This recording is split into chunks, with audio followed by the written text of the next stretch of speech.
Welcome back. Movie के start में एक ऐसा आइलैंड दिखाया जाता है जहां आसपास ड्रैगन रहते हैं और वो किसी भी वक्त इंसान पर हमला कर देते थे। एक रोज वो ड्रैगन इस प्रिंसेस पर हमला कर देते हैं। यहाँ आइलैंड के फेयरलेस 7 आकर इस प्रिंसेस की जान बचाते हैं, मगर यहाँ उनको पता चलता है कि वो कोई खूबसूरत प्रिंसेस नहीं बल्कि एक विच है जिसकी इन्होंने जान बचाई है। चूँकि वो विच खूबसूरत नहीं थी, ये देखकर फेयरलेस 7 उस पर भी अटैक कर देते हैं, मगर ये इनकी बहुत बड़ी गलती थी। असल में वो थी तो एक फेरी प्रिंसेस ही। वो अपने असल रूप में आ जाती है। फेरी प्रिंसेस उन पर गुस्सा थी और इसी वजह से वो उनको सजा के तौर पर छोटे बोनों में बदल देती है। फेरी ने उनको एक कर्ज दिया था कि जब कोई इस 7 को देखता या उनमें से कोई एक दूसरे को देखता तो वो ग्रीन ड्वार्फ में बदल जाते। इस कर्ज का तौर सिर्फ एक ही था, वो ये कि कोई इनको मोस्ट ब्यूटीफुल किस इनको मिले, मगर अब तो ये ग्रीन ड्वार्फ बन चुके थे तो इस कर्ज का तोड़ बहुत मुश्किल हो गया था। अब सीन शिफ्ट होता है जहाँ एक विच को दिखाया जाता है जो कि महल के टूटे हुए पुल से मैजिक के थ्रू एक जगह जा रही थी। ये कासल का एक सेपरेट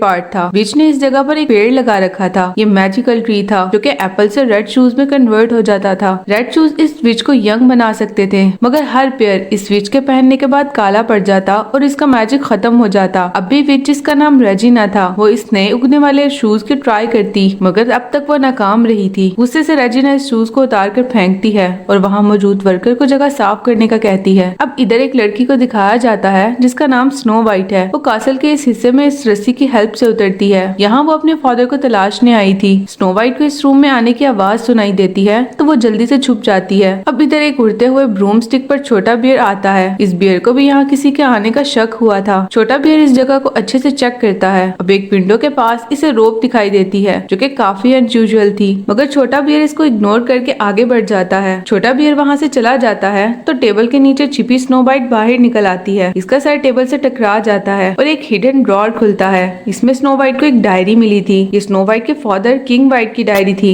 जिसमें लिखा था कि कैसे स्नो वाइट की मदर की डेथ के बाद किंग वाइट अकेले पड़ गए। तब वाइट किंग ने एक औरत रेजिना से शादी कर ली। ये औरत बहुत खूबसूरत थी, मगर आम आवाम इसे एक विच के तौर पर जानते थे। इस रेजिना से शादी के बाद अब किंग को भी कासल में कुछ अजीबो गरीब इंसिडेंट होने का एहसास हुआ। कासल के नजदीक रहने वाले लोग अब गायब होने लगे। एक रात किंग ने देखा कि रेजिना एक अजीबो गरीब ब्लैक मैजिकल दरख्त से बात कर रही थी जिस पर एक बहुत बड़ा मिरर लगा था। ये देखकर किंग को मुकम्मल यकीन हो जाता है कि लोग रेजिना के बारे में जो बातें कर रहे थे वो सब सच हैं और रेजिना वाकई में ही एक विच है। इस सच्चाई के बाद किंग वाइट अपनी बेटी स्नो वाइट को एक खुफिया दरवाजे से भगा देता है और खुद वापस कासल में चला जाता है। चूँकि रेजिना जानती थी इसकी सच्चाई अब किंग जानता है तो वो किंग को कैद कर लेती है, मगर किंग ने एक आखिरी नोट लिखा था, इस मसले के हल के लिए फेयरलेस 7 को तलाश करो। अब इस डायरी को पढ़ने में स्नो वाइट इस कदर मगन थी कि इसे वक्त और जगह का एहसास ही नहीं हुआ। मैजिकल ट्री पर एक और एप्पल लग चुका था। ये देखकर स्नो वाइट उसकी तरफ बढ़ती है और उसे तोड़ लेती है। यही वो वक्त था जब रेजिना रूम में एंटर हो रही थी। छोटे बियर्स भी उसके साथ थे। हॉल का दरवाजा खुलते ही एक तेज रोशनी दिखाई देती है और इसी के साथ रेजिना को हॉल में शूज पहने एक ब्यूटीफुल सी लड़की दिखाई देती है। रेजिना समझ जाती है कि वो लड़की इस शूज को चुरा चुकी है। रेजिना अपने वर्कर्स को ऑर्डर करती है कि इस लड़की को पकड़े। अब छोटे बियर से बचते हुए किसी भी तरह स्नो वाइट एक मैजिकल झाड़ू हासिल कर लेती है और इस पर बैठकर वो कासल की ऊंची विंडो से बाहर निकलने में कामयाब हो जाती है। अब स्नो वाइट इस विच से बहुत दूर आ गई थी। इधर रेजिना के पास मौजूद जूते उगाने वाला दरख्त सड़ जाता है और इस पर लगी पत्तियां गिरने लगती हैं। रेजिना समझ जाती है कि वो दरख्त आज के बाद कोई नया शू पेड़ नहीं प्रोड्यूस करेगा। अब रेजिना निहायत गुस्से से अपने मैजिकल मिरर के पास आती है और पूछती है कि बताओ सबसे खूबसूरत कौन है। मिरर फौरन इस लड़की की फोटो दिखाता है कि यही लड़की सबसे खूबसूरत है जिसने रेड शूज पहन रखे हैं। फिर रेजिना इसका नाम पूछती है, मगर मिरर इसका जवाब देने में नाकाम रहता है। अब इधर रेजिना अपने साथ मौजूद वर्कर यानी बियर्स को कहती है कि हर हाल में इस लड़की को ढूंढो। अब छोटे बियर्स इस लड़की को तलाश में निकल पड़ते हैं। रेजिना उसी मिरर में अपना चेहरा देखने लगती है। उसे लग रहा था कि वो मजीद बूढ़ी हो रही है। रेजिना को फील हो रहा था कि उसकी पावर्स भी अब कम हो रही हैं। मिरर ये देखकर रेजिना को सजेस्ट करता है कि उसे किसी ऐसे की हेल्प लेनी चाहिए जो कि रेड शूज लड़की को आसानी से ढूंढ सके। रेजिना को फौरन एवरेज प्रिंसेस का ख्याल आता है। दूसरी तरफ स्नो वाइट उस मैजिकल झाड़ू से बैलेंस खोकर एक दरख्त में जा गिरती है। फेयरलेस 7 भी इस जंगल से गुजर रहे थे जब इन्हें स्नो वाइट हवा में उड़ती दिखाई देती है। अब ये 7 ड्वार्फ जल्दी से उस जगह पहुंचते हैं, मगर दरख्त में बने निशान से इन्हें एहसास होता है ये कोई विच हो सकती है और अब वो लड़ने का प्लान बनाते हैं कि हम सब सामने दरवाजे से एंटर होंगे, मगर इनमें से एक पीछे से वार करेगा। वो ड्वार्फ जब घर का दरवाजा तोड़कर दाखिल होते हैं तो पता चलता है कि सामने कोई विच नहीं बल्कि बहुत ही खूबसूरत लेडी है। प्लान के मुताबिक उनका एक साथी ड्वार्फ पीछे से उस लड़की को हिट करता है, जिससे वो स्नो वाइट को बेहोश कर देता है। अब जब लड़की को होश आता है तो वो सेवन उसके पास ही खड़े थे। वो लड़की को बताते हैं कि ये घर इनका है। लड़की उनसे माजरत करती है कि बगैर पूछे घर में घुसकर खाना खाया। साथ ही जब वो खुद को आईने में देखती है तो बहुत हैरान होती है और उनसे पूछती है कि सामने दिखाई देने वाली लड़की कौन है। ड्वार्फ्स बताते हैं कि उसका अक्स है। अब प्रिंसेस को भी कुछ कुछ समझ आने लगा था। ड्वार्फ जब लड़की से उसका नाम पूछते हैं तो वो प्रिंसेस रेड चू कहती है। अब सभी ड्वार्फ बारी बारी अपना इंट्रोडक्शन देते हैं। इनके नाम फियरलेस सेवन से मिलते जुलते थे। रेड चू कहती है कि मैं फियरलेस सेवन को ढूंढ रही हूँ ताकि उनकी हेल्प से अपने फादर की खोज लगा सकूं। अब पता चलता है कि वो ड्वार्फ ही फियरलेस सेवन है। इनमें से एक ड्वार्फ सामने आता है, उसका नाम मर्लिन था।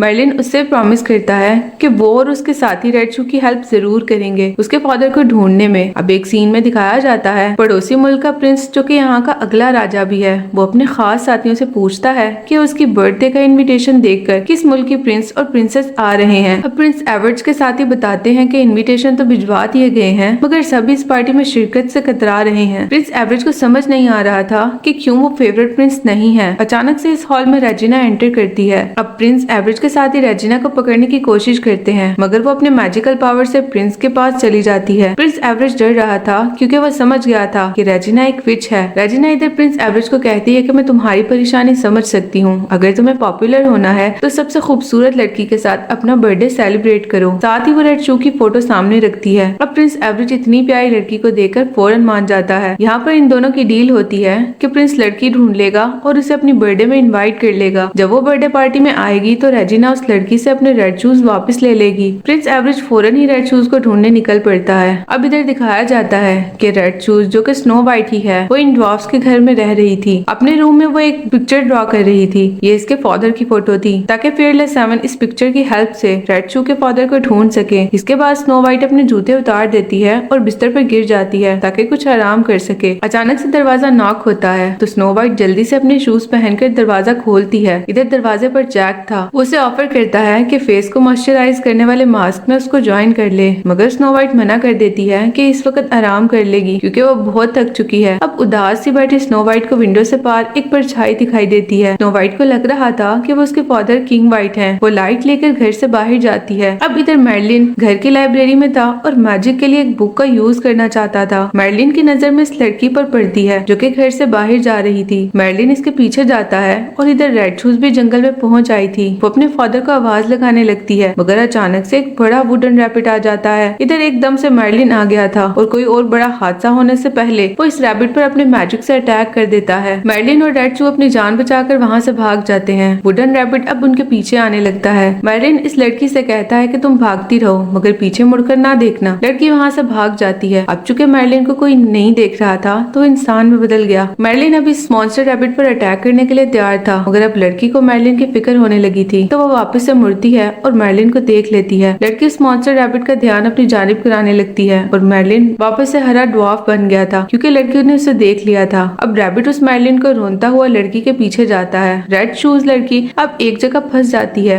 मगर यहाँ पे अचानक से ऑथर अपनी तलवार से रैबिट पर अटैक करता है। बड़े से वुडन रैबिट को नीचे गिराने में कामयाब हो जाता है, मगर खुद भी इस रैबिट के नीचे फंस जाता है। अब ऑथर ड्रामा करने लगता है कि वो मर रहा है तो लड़की उसको गुड बाय किस दे। दिखाया जाता है कि इधर जैक और हैंस आ गया था जो कि ऑथर के इस ड्रामे का एंड करता है और उसे बाहर निकालता है। ये सब बातों में बिजी थे कि इधर एक जायंट लकड़ी का रोबोट आ गया जिसे देखकर तीनों ड्वार्फ फाइट के लिए खड़े हो जाते हैं। इस रोबोट में से अचानक पिनो, नोकी और क्यू निकलते हैं। पता चलता है कि रोबोट इन तीनों ने फाइट के लिए तैयार किया था। अब इधर मर्लिन भी आ गया था और वो सब घर की तरफ चल पड़ते हैं। रास्ते में ऑथर लड़की से कहता है कि वो हमेशा रेडी रहेगा इसकी मदद के लिए। घर आने पर भी सब सोने के बजाय रेड शूज के फादर को ढूंढने की प्लानिंग करते हैं। अब नेक्स्ट मॉर्निंग लड़की सब अपने फादर की फोटो डिस्ट्रीब्यूट करती है और वो लोग सिटी की तरफ चल पड़ते हैं सिवाय मर्लिन के। मर्लिन घर रुककर रात पकड़े गए वुड रोबोट के पहरादारी करने वाला था। अब ये जंगल में पहुंचकर दो दो ग्रुप्स बन जाते हैं ताकि हर तरफ की खोज कर सके। ऑथर और रेड शू का एक ग्रुप बना था। ऑथर एक तलवार लेने के लिए लड़की के साथ आता है। अब स्टोन में धसी इस तलवार को निकालना ऑथर के लिए बहुत मुश्किल हो रहा था, मगर लड़की एक हाथ से तलवार बाहर निकाल लेती है। ये देखकर ऑथर बहुत हैरान होता है। अब लड़की वापस से तलवार उस जगह फिक्स कर देती है जिसे निकालने की कोशिश ऑथर करता है, मगर नाकाम रहता है। दूसरी तरफ दिखाया जाता है कि मर्लिन अब रैबिट के साथ रहते बोर हो गया था। उसे एक आइडिया आता है कि जिस फूड को उसे खिला रहा है उसे चारे की तरह इस्तेमाल करते हुए मर्लिन उसकी सवारी करता है। अब रैबिट बड़े जंप्स करता हुआ मर्लिन मर्लिन के साथ सिटी की तरफ जा रहा था। रेड शूज अब बाकी ड्वार्फ के साथ टाउन में आ गई थी। चूंकि लड़की बहुत ज्यादा प्यारी थी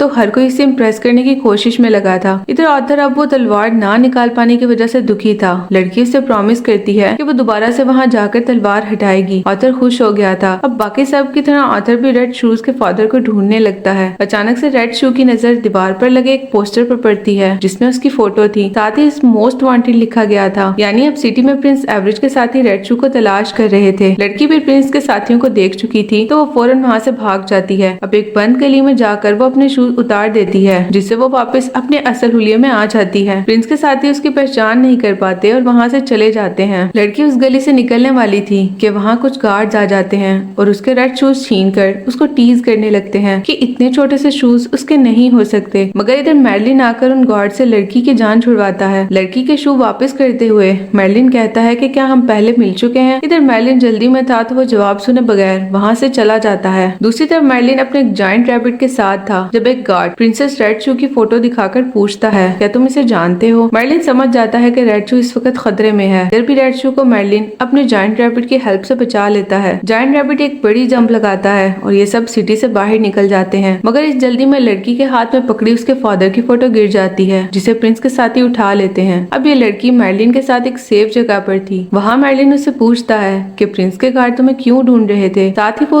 उसे पोस्टर दिखाता है और पूछता है कि क्या तुम क्रिमिनल हो। लड़की बताती है कि वो मुझे इन रेड शू की वजह से ढूंढ रहे थे। ये शू मैजिकल है। मगर चूंकि अब उसे हर तरफ से नाकामी हुई फादर को ढूंढने में भी तो वो डिसाइड करती है कि वो वापस घर चली जाएगी। मर्लिन उसका मूड ठीक करने के लिए फ्लावर्स में उसके फादर की पिक्चर ड्रॉ करता है। लड़की बहुत खुश होती है। वो मर्लिन के पास जाती है। मर्लिन को लगता है कि वो इसे किस करने लगी है मगर लड़की फूंक मारकर मर्लिन के फेस पर लगे हुए फूल की पत्तियां उड़ा देती है। तभी वहाँ प्रिंस के साथी आ जाते हैं और फ्लावर्स पर लगे उन पिक्चर से जान चाहते हैं कि लड़की आस पास ही है। तीनों छोटे वुडन बियर्स अब इन झाड़ियों में छुपे हुए थे। वहाँ उस लड़की को ढूंढने निकल जाते हैं। इधर घर के बाहर मर्लिन गार्डनिंग कर रहा था जब उसकी सारी बातें सोचते हुए रियलाइज होता है कि वो रेड शू को पसंद करने लगा है। इधर ऑथर भी आ जाता है जो कि मर्लिन को रेड शू से दूर रहने के लिए वार्न करता है। अचानक से एक जाल इन पर गिरता है जिससे वो दोनों फंस जाते हैं। इधर घर में हैंस लड़की के लिए डोनट्स बनाते हैं जिसे लड़की बहुत शौक से खाने लगती है। जैक लड़की को डायमंड की पेशकश करता है। अब घर के बाहर से प्रिंस एवरेज की अनाउंसमेंट होती है और वो ड्वार्फ से लड़की को उसके देने के लिए कहते हैं। प्रिंस ने ही मर्लिन और ऑथर को पकड़ रखा था। ऑर्डर ना मानने की सूरत में प्रिंस इन दोनों को मारने की धमकी देता है। अब ये सुनकर लड़की घर से बाहर आ जाती है। ब्यूटीफुल सी लड़की देखकर प्रिंस भी हैरत ज़दा था। लड़की प्रिंस के साथ जाने के लिए तैयार थी। वो मर्लिन और ऑथर को छोड़ने का कहती है। गार्ड्स लड़की को पकड़ने जैसे ही आगे बढ़ते हैं तो चारों ड्वार्फ एक टीम की तरह उस पर अटैक कर देते हैं मगर चारों बुरी तरह गार्ड से पिटते हैं। अब जैक अपनी इनविजिबल चादर निकालता है और इसकी हेल्प से लड़की को बचा लेता है। दोनों एक चोटी पर गार्ड फिर पकड़ने वाले थे। यहाँ एक बार फिर इनविजिबल चादर इनको बचाती है। गार्ड्स ने घर को हर तरफ से घेर रखा था। इधर बाकी 3 ड्वार्फ एक रोबोट बना रहे थे मगर शोर सुनकर वो भी रोबोट समेत बाहर आ जाते हैं। इस रोबोट से वो इन पर हमला कर देते हैं और गार्ड्स को मार गिराते हैं। सब खुश थे कि वो जीत गए हैं मगर इतने में ही गार्ड तोप लेकर आ जाते हैं और इन ड्वार्फ्स पर अटैक कर देते हैं। मशीन का एक गोला जैसे ही लड़की को हिट करने वाला था मर्लिन लड़की को धक्का देता है। वो गोला घर को लगता है और अब सब ड्वार्फ घर में दाखिल हो जाते हैं। घर का फ्रंट हिस्सा इन गार्ड्स पर गिरता है और यूं प्रिंस नाकाम होकर वहाँ से चला जाता है और कहता है कि वो फिर आएगा। लड़की और मर्लिन बहुत खुश थे। वो खुशी से मर्लिन को गले लगा लेती है। मर्लिन लड़की से कहता है कि अब वो मजीद छोटा ड्वार्फ बनकर नहीं रहेगा, जल्दी उसे अपने असल रूप में आकर उससे मिलेगा। मगर लड़की कहती है कि सब बातें उसके लिए मायने नहीं रखती और उसे वो इसी तरह पसंद है। लड़की बताती है कि मैं तुम्हें कुछ दिखाना चाहती हूँ। साथ ही वो अपने शूज निकालने लगती है जिसके लिए मर्लिन भी उसकी हेल्प करता है मगर शू तो लड़की के पाँव में फंस चुके थे। इधर प्रिंस अपने गार्ड्स के साथ कासल में नाकाम लौटता है। अचानक से रेजिना वहाँ जाहिर होती है। वो प्रिंस से अपने रेड शूज लेने आई थी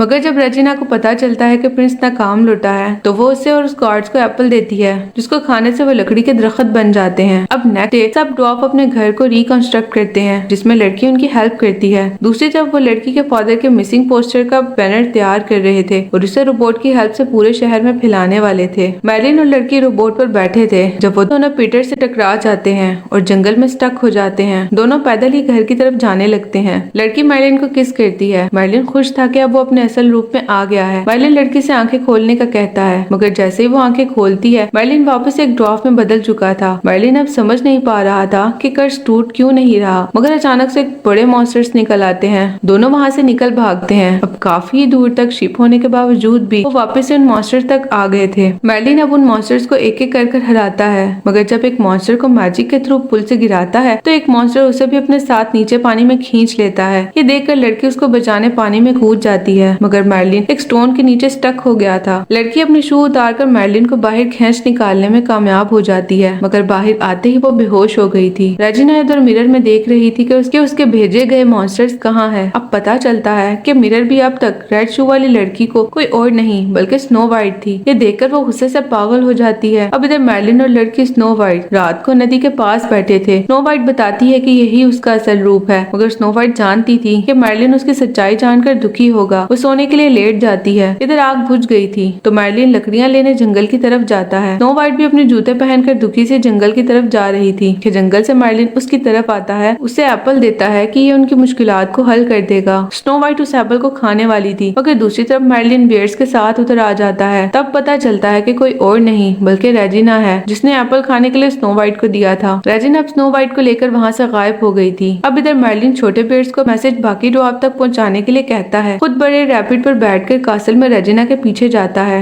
ताकि स्नो वाइट को बचा सके। छोटे बियर्स जब मैसेज बाकी ड्वार्फ तक पहुँचाते हैं तो सब फौरन ही लड़ाई के लिए रेडी हो जाते हैं। अब इधर रैबिट एक सीक्रेट रास्ते से मर्लिन को कासल में ले आता है, मगर मैजिकल मिरर का ट्री मर्लिन को पकड़ लेता है। दूसरी तरफ रेजिना प्रिंस स्नो वाइट को फोर्स कर रही थी कि एप्पल खाओ, नहीं तो तुम्हारा दोस्त मर्लिन मारा जाएगा। स्नो वाइट अपने फ्रेंड्स को बचाने की खातिर वो एप्पल खा लेती है, जिसे खाते ही वो एक पेड़ में बदल जाती है। अब नेक्स्ट मॉर्निंग पहली किरण निकलते ही उस पेड़ पर एक रेड शू का पेड़ उगेगा। इधर मर्लिन को बचाने के लिए उधर आ पहुंचे थे। अगर जरा सी देरी हुई होती तो वो मर्लिन को मार चुके होते। अब फियरलेस 7 की सारी टीम उस मिरर से लड़ती है। किसी भी तरह वो मिरर को उनके रूम से बाहर जाने से रोक रहा था। जैक इस मिरर को तोड़ देता है। मर्लिन अब उस जायंट रैबिट पर बैठकर उस रूम में जाता है जहाँ स्नो वाइट पेड़ बनी थी। उधर रेजिना उस पेड़ पर लगे एप्पल पर सूरज की पहली किरण पड़ते ही तोड़ने वाली थी। मर्लिन उसे धक्का देकर रूम से बाहर नीचे जंप कर देता है, जिससे कमजोर सी रेजिना का मैजिक खत्म होकर वो खुद भी गायब होने लगी थी। रेजिना के गायब होते ही जायंट रैबिट अपने असल रूप में वापस आ जाता है और वो कोई नहीं बल्कि किंग वाइट था। रेजिना का मैजिक पूरे कासल में खत्म हो गया था। स्नो वाइट भी रेड शू के बगैर अपने असल रूप में वापस आ जाती है और अपने फादर से मिलती है। इधर तीनों ड्वार्फ अपने रोबोट की हेल्प से मर्लिन को बचाने में कामयाब हो गए थे, मगर मर्लिन बहुत इंजर्ड था। मर्लिन उसे बताता है कि वो दुनिया की सबसे खूबसूरत लड़की है। स्नो वाइट उसे किस करती है, जिससे कर्ज खत्म होने लगता है और मर्लिन भी अपने असल हुलिये में वापस आ गया था। मर्लिन और स्नो वाइट शादी कर लेते हैं और यहाँ इस मूवी की एंडिंग हो जाती है। तो आज की आपको मूवी की एक्सप्लेनेशन कैसी लगी? वीडियो को अपनी फ्रेंड्स के साथ शेयर करें और खूब सारे लाइक। मिलेंगे अपनी नेक्स्ट इंटरेस्टिंग सी मूवी की एक्सप्लेनेशन में। तब तक के लिए गुड बाय।